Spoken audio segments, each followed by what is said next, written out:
Greetings from Whitestone Country Inn.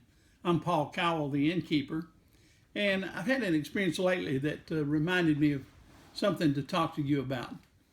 I had some folks come out who wanted to have a family camp up in the Smoky Mountains for inner city kids and families, and work with inner city churches to get these folks out for a week of family camping.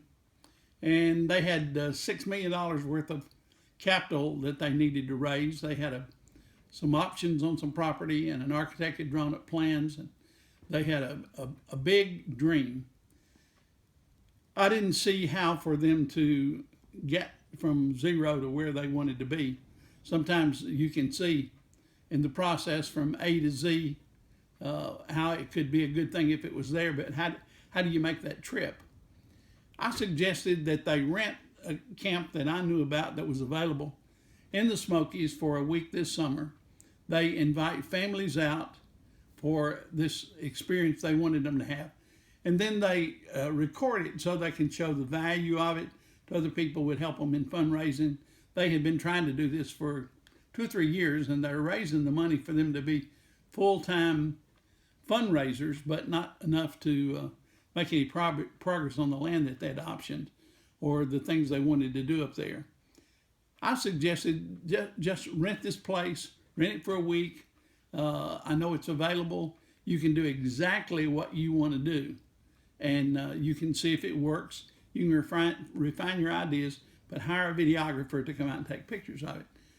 They just didn't get that concept at all. Why would we do one this summer when we want to raise the money to have a $6 million project up there? I see that often in people who have big dreams, and they are not willing to take the small steps to get there. We take care of pastors and missionaries here at Whitestone, but before we had Whitestone, we had a couple of condos in the mountains where we let them come. We were doing it in small ways then. This is a common problem I've seen through the years with people who had big dreams. I had a couple come into my office as a pastor.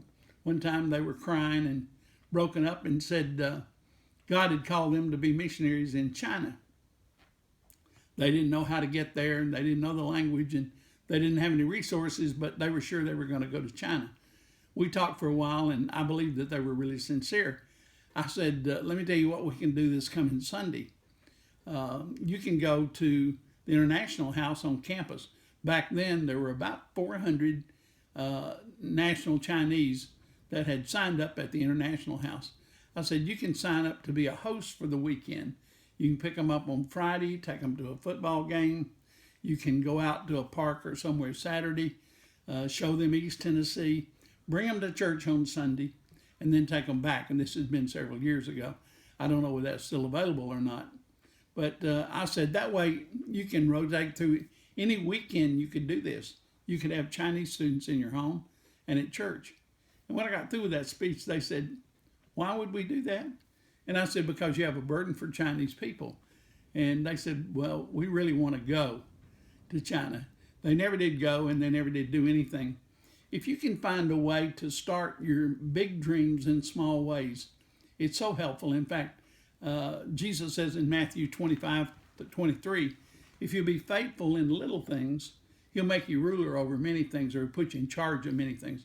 One of the translations says. I always look for people, if they said they wanted to do something, were they doing it in a small way already? And if they weren't, I just really question whether or not that was a driving dream or purpose in their life. If you've got a dream, and it's a big one, it's a God dream that'll need God resources, just look for a way to start real small, honor God in that way, and then see what happens. If you're faithful in little things, he'll make you ruler over many. Hope you have a great day.